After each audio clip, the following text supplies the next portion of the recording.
Ако видяхте в тези конфискувани бюлетини в Костинброд, имаше едно цяло пале, не знам колко са били бройките, които бяха за чужбина.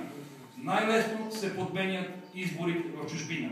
Разкриват се секции на места, където има българи, удобни, услужливи българи, нали, които са извън посолствата, при наличието на 100 такива. Ще ви кажа, в една от най-големите общности в Молдова, дори не поискаха да разкрият втора секция. И ще дам пример.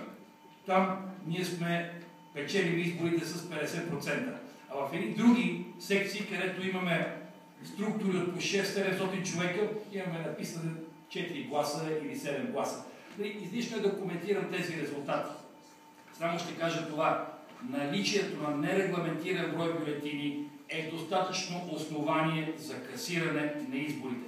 Всичко друго, това, което казаха колегите, са просто едни щрихи, които биха засилили предпоставката за касиране.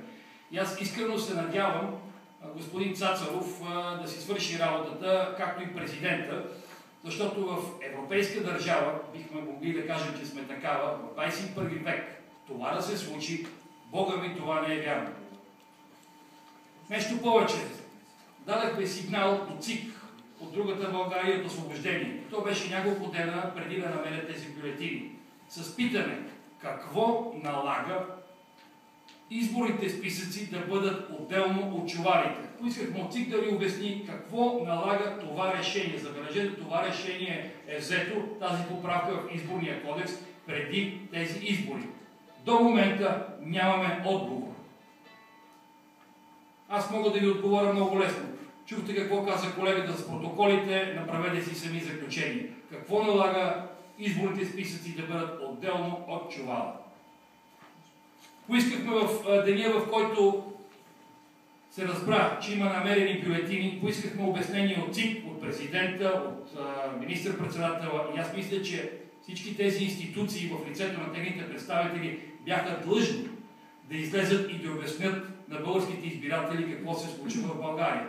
Те не го направиха. И за мен това е достатъчно основание да имаме съмнения. За мен това не са съмнение. Аз съм абсолютно сигурен, че има манипулация на изборите. Вотът е подменен до 50%. Затова сме тук всички, тази коалиция на протеста, които няма да спрем до тук.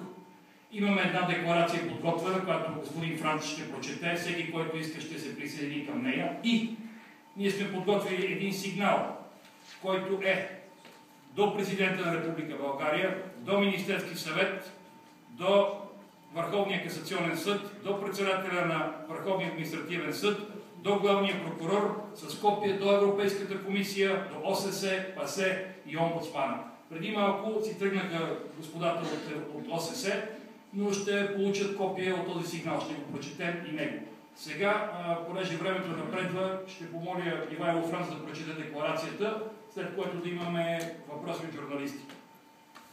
Позволете ми този текст, който сформирахме не по някакви наши лични такива щения, а обединявайки не просто съмненията, всички истински позиции, които чухме, само миг преди да го прочета, той е доста силен, между другото, може да стресне журналистите, но нека пък да кажем истината, така както ги стреснахме на предизборната нощ и всички видяха истината, най-вече международната общност. Само една секунда преди това исках да споделя следното мое виждане. А именно, скъпи приятели, кой присъства тук днес? Кой присъства днес тук? Всички, които не са в играта. Сега, едно от обвиненията на журналистите беше, да, тези понеже малките скачат на голямите, или те понеже нямат бюджетчета и субсидии, или понеже се стремат към властта, те затова сега протестират. Не, дами и господа, не парламентарно управляващи монополисти. Ние не сме заради това тук, защото нямаме почти никакви средства дори за тази кампания. Но нека да дадем и този отговор. Ние участвахме в нея точно заради това, за да може гражданството в България да има своя глас и да има някой, който да каже и да докаже, че тези избори са наистина фалшификация. И не само това, а че се готви обединение, което да прерасне в истинският вот на народа. И сега нашата декларация. Ние, присъстващите тук и представители на извънпарламентарни партии, движения на протеста, граждански издружения и граждани, заявяваме пред българската и международна общност, че не приемаме за истинни и законни резултатите от проведените извънредни избори за народни представители на 12 май 2013 година. Свидетели сме на извършени в предизборния процес и в изборния ден огромни нарушения на Конституцията, Изборния кодекс и законите на Република България. Свидетели сме на разкрити от Прокуратурата на Република България 350 000 броя допълнително напечатани оригинални изборни бюлетини, които се явяват само част от неизвестен към момента брой надпечат на оригинални изборни бюлетини, използвани в изборите. Свидетели сме на съществуване и използване на повече от 1 милион мъртви души в избирателните списъци.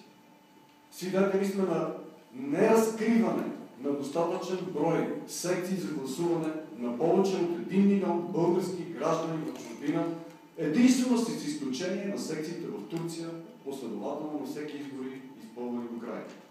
Свидетели сме на купуване на гласове, на масово ненаравняване на печатите в изборните секции, на драскане и заличаване на данни върху изборни протоколи, на непредставяне на протоколи на наши застъпници, представители, наблюдатели, кандидати за народни представители, както и на тяхното физическо изгонване в много от секциите на страната при броене на бюлетините.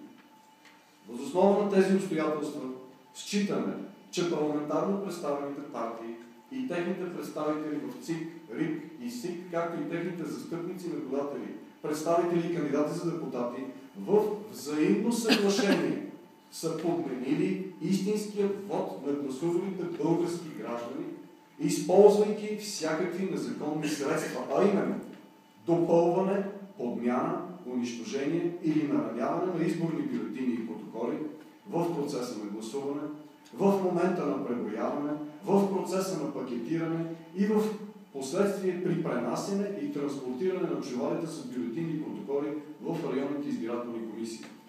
Считаме, че това пълно зловредство и фалшификация на изборите не е случайно, а е предварително планирано действие, с което се цели недопускане в Народното събрание на извънпарламентарни, честни, неподкупни, несубсидирани от държавния бюджет и неучастващи във властта партии, движения на протеста и граждански сдружения. Считаме, че всичко това е извършено с една основна цел – запазване на 23-годишният парламентарен политически монопол, който бе и истинската причина за всенародните протести в България, довели до оставката на правителството на ГЕРБ и до провеждане на самите извънредни избори за Народно събрание на 12 май 2013 година.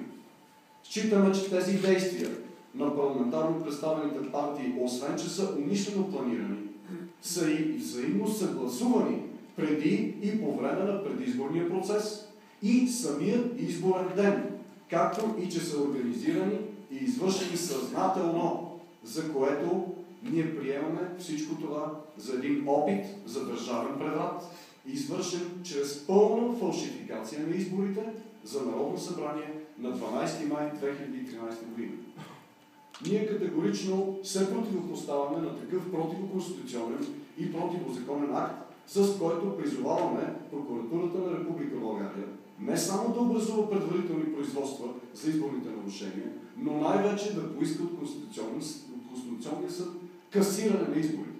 И накрая, може би най-важното, което касае нас и бъдещето, което се интересува всички, е, че настояваме за провеждане на нова кръгла маса, по подобие на тази, проведена през 1989 година, когато се променяше целият статут в България.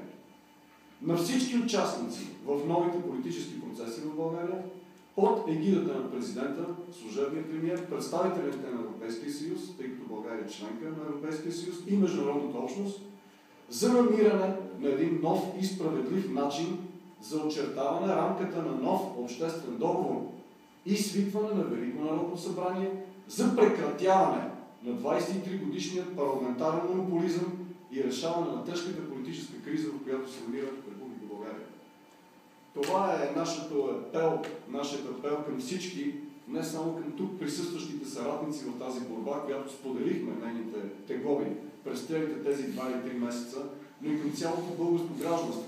Ние знаем, че може би точно след 10 минути ще започне пресконференцията на тази сила, която организира и най-вече стегна този монополизъм, ГЕРБ. Нека това да бъде един апел към тях от нас И тъй като за нас декларацията изчерпва, може би, всички виждания на всички нас, дори споделените преди нея,